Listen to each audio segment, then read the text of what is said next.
If you're serious about photography, RAW files are probably already a part of your workflow. Let's find out how to exploit the enhanced capabilities of these files.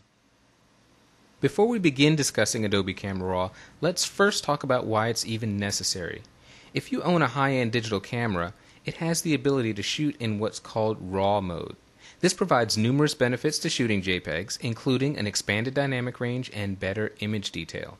The downside to the RAW format is that it cannot be processed directly in Photoshop. It must first pass through a RAW file converter, and that is where Adobe Camera Raw comes in. It transforms the file into a file format that Photoshop can handle, but it does so much more. It's a full-fledged editing tool in and of itself, offering a complete non-destructive workflow that retains every last ounce of quality from your camera file. How do you access Camera Raw? Well, that's simple. Point Photoshop to a RAW file. Let's go Open.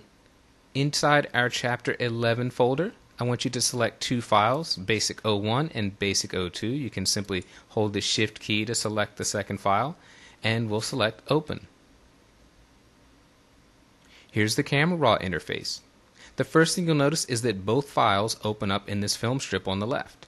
We'll begin with the first image, but before we start, I want you to go to your Camera Raw preferences that's located up here above the preview window. Click on the preferences icon, and I want you to make sure that under General, you have Save Image Settings in set to Camera Raw Database, not Sidecar XMP files. Once that's verified, let's hit OK. If you're upgrading from an earlier version of Photoshop, you'll see a warning triangle down at the bottom of the image window. Version 6 of Camera Raw uses a whole new set of algorithms to convert the RAW file. Clicking on this icon will simply update your image to take advantage of the latest and greatest from Adobe. So let's just click this. Let's go through some of the fundamental editing tools in Camera Raw. They're conveniently grouped together in the Basic panel here on the right. The very first thing we want to do to an image is set its white balance or color correct the image. By default, Camera Raw picks up the white balance that comes directly from your camera. If you click on this pull down menu, there are a bunch of presets you can select from, but we're going to choose a much more precise method. Above the image window in your toolbar, we're going to select the white balance tool, this little eyedropper. To use this tool, you simply click on an area of the image that should be neutral. This image obviously has a warm color cast, but this wall should be white. So I'm going to click. Immediately, the color of the wall becomes a neutral white. The rest of the colors in the image are shifted accordingly. And if you'd like to fine-tune this adjustment, you can drag the temperature and tint sliders at the top of the Basic panel. After we set the white balance, we move down to this exposure slider. And we just determine whether the image is a little over or underexposed. I'm going to boost the exposure here a little bit simply by dragging the slider to the right. That looks much nicer. The recovery tool is what I like to refer to as a sometimes tool. This is what you use to recover blown highlights, and in this image we don't have any, so we're going to leave it at 0. In an upcoming lesson I'll show you precisely how to use recovery. We skip fill light temporarily and move right to blacks. This is where we set our shadow values. How deep, rich, dark are our blacks going to be? To use this effectively, we're going to move up here in the histogram window and turn on our shadow clipping tool. You'll notice at the top of her hair there are pixels that are colored blue. Those represent maximum blacks. It's a good practice to have some maximum blacks in your image, you just don't want to overdo it. The default value of 5 looks pretty good. We could maybe boost this up to 6 or 7, but that's about as far as we'd like to go because we don't want to lose any important detail. After you set your blacks, if you find that you are losing detail but you're happy with the added contrast to the image, you can simply use fill light to open up some of your near shadows. Again, this is a sometimes tool. The majority of your images will probably not need an adjustment to fill light. Next we move on to brightness, and as its name suggests, we can simply make the image brighter or darker. The difference between brightness and exposure is that brightness is a much more gentle result. So you want to be very conservative with exposure, and if after setting exposure you feel the image needs to go a little brighter, a little darker, just adjust the brightness slider. I might move up just a bit from the default to 50, but not too much. I'm going to turn off our shadow clipping previews so we're not distracted by those blue pixels. There's a contrast slider you can use to increase the contrast in your image. If you drag it to the right, the contrast will increase, your blacks will get blacker, your whites will get whiter. Our contrast looks pretty good, so I might just tweak it a couple of points. We've got a clarity slider that you can use to give your image a little bit more snap, a little bit more punch. To use this, I highly recommend viewing the image at 100% view.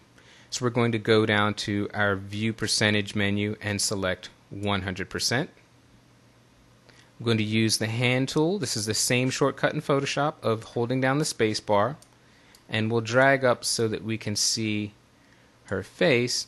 And if I drag the clarity all the way to the right, you can see that there is a little bit more snap, but it's getting a little bit too contrasty. If we drag clarity all the way to the left, you can see it softens up the image. We've gone much too far here, and I'm actually going to leave clarity at its default of 0. We have two tools left, Vibrance and Saturation. I want you to use Vibrance. Vibrance is sort of a smart saturation tool in that it is much more gentle on the image and won't wreck your colors as easily as saturation will. Let's go back down to fit this into the view window. I'll choose Fit in View, and I'll boost the vibrance just a bit there. Not bad. Now all we've done is go through the basic panel, but I'm going to toggle the preview on and off. The checkbox is up here above the image window. You can also toggle this by hitting the P key on your keyboard. Here is where we started with no adjustments. And in just a few seconds of work, there's where we go. Nice and easy. Now I wanted you to open two files to show you an important feature of Camera Raw, and that's the ability to synchronize settings. So far we've made edits to just one file, but suppose we wanted to duplicate these settings to this second file, Basic02. Our top image is active. That means that it's showing up in our image preview window. If I hold down the Shift key and click on Basic02, that image is now selected. It's not active, but it is selected. Clicking on the Synchronize button gives me a pop-up window, and you can see a listing of every single adjustment parameter available in Camera Raw. A check mark next to the adjustment indicates that that will be applied to the second image. I can go to this pull-down menu and select some presets that will automatically select one of these adjustments.